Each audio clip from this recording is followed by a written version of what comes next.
जय हिंद मित्रों। मैं राजेश पाठक एक बार फिर हाजिर हूँ आपसे एक नए खबर पर चर्चा करने के लिए।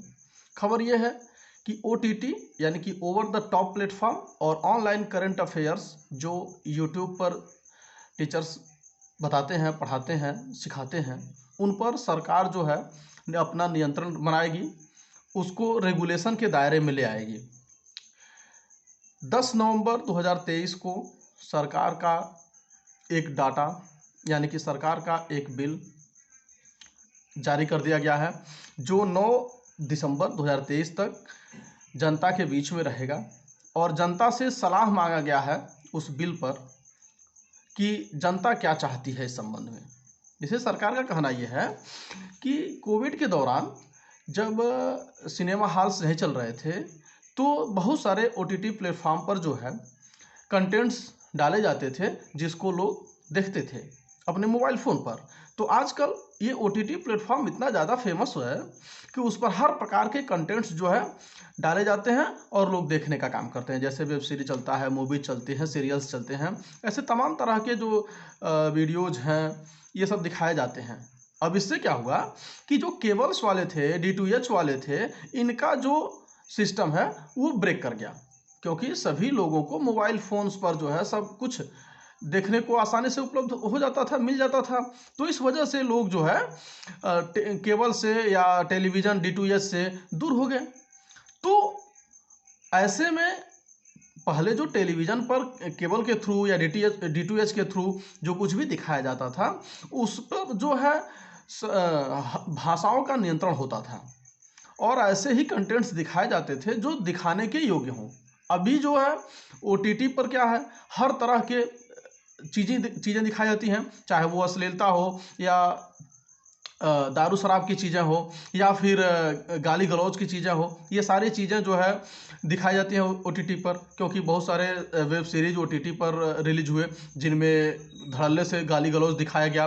तो ऐसे में हर तरह के कंटेंट्स आ गए जिससे ऐसा लगा कि समाज को इससे नुकसान हो सकता है और साथ ही साथ सरकार को ऐसा लगा कि OTT प्लेटफॉर्म के होने से सरकार को भी नुकसान हो सकता है क्योंकि ये TV चैनल्स वाले या केबल वाले जो पीछे छूट गए और सीधे कंटेंट्स OTT प्लेटफॉर्म पर आ गए जो आसानी से मोबाइल पर उपलब्ध हो गया। तो सरकार का नियंत्रण इसमें नहीं रह गया और सरकार का नियंत्रण नहीं रहा तो जो भी चीज़ें लोगों के मन में थी वो चीज़ें जो है उस प्लेटफॉर्म पर आ गई। तो इसलिए सरकार जो है इस पर रेगुलेशन की तैयारी कर रही है और सरकार का कहना है कि इस पर भी नियंत्रण होना चाहिए। हालांकि OTT प्लेटफॉर्म दुनिया में शुरू हुआ था 1997 में। अमेरिका के एक व्यक्ति रीड हेस्टिंग्स ने सबसे पहले 26 साल पहले यानी कि नेटफ्लिक्स ये OTT प्लेटफॉर्म लेकर आए थे।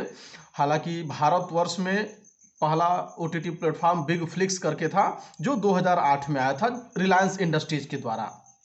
अब तो बहुत सारे OTT प्लेटफॉर्म है जैसे सोनी लिव है, बुट है, हॉटस्टार है और इस OTT प्लेटफॉर्म ने ही कोविड-19 के दौरान बॉलीवुड को बचाया।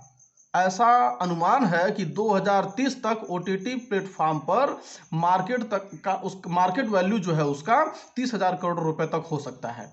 तो जब कोविड-19 का दौर आया तो मूवीज़ जो है सिनेमा घरों में नहीं चल पा रहे थे। इस स्थिति में लोगों ने चाहा कि ऐसे मूवीज़ जो हैं वो कैसे देखने को मिलेंगे। तो उसका एक शॉर्टकट आया कि OTT प्लेटफॉर्म पर जो है मूवीज़ को रिलीज़ कर दिया जाएगा और पब्लिक जो है उसको देख पाएगी।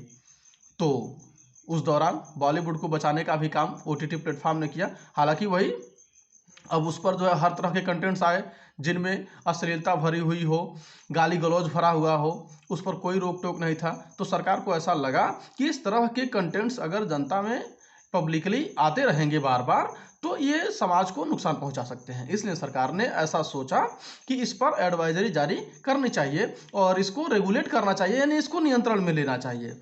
और साथ ही साथ हमने बताया आपको कि ऑनलाइन करंट अफेयर्स को भी रेगुलेट करने की तैयारी सरकार कर रही है। कारण ये कि बहुत सारे ऐसे न्यूज़ चैनल जो सीधे यूट्यूब से प्रसारित होने लगे और साथ ही साथ जो न्यूज़ चैनल नहीं थे तो ऐसे लोग भी यूट्यूब के द्वारा जो है करंट अफेयर्स के माध्यम से या करंट न्यूज के माध्यम से जानकारी देने लगे। ऐसे में बहुत सारे भ्रामक समाचार भी फैलाए जाने लगे, जिसके वजह से समस्याएं उत्पन्न होती रही हैं। तो इसलिए सरकार को ऐसा लगा कि इस तरह के भ्रामक जानकारियां अगर जनता के बीच में लगातार जाती रहेंगी तो समस्या होने का डर है। हालांकि बहुत सारे ऐसे प्लेटफॉर्म होते हैं जिस पर लोग जो है बिना किसी प्रमाण के, बिना किसी प्रूफ के न्यूज पब्लिश कर देते हैं और बाद में पता चलता है कि वो न्यूज फॉल्स है, फेक है, ऐसी कोई घटना नहीं है। तो इसको जानकारी में रखने के लिए सरकार ने ये सोचा कि इसको नियंत्रण में लेना आवश्यक है, इसलिए सरकार ने उसको रेगुलेट करने का प्लान तैयार किया। तो मित्रों, ये जानकारी अगर आपको अच्छी लगी हो तो आप हमारे चैनल को लाइक कर सकते हैं, सब्सक्राइब कर सकते हैं, शेयर कर सकते हैं। धन्यवाद।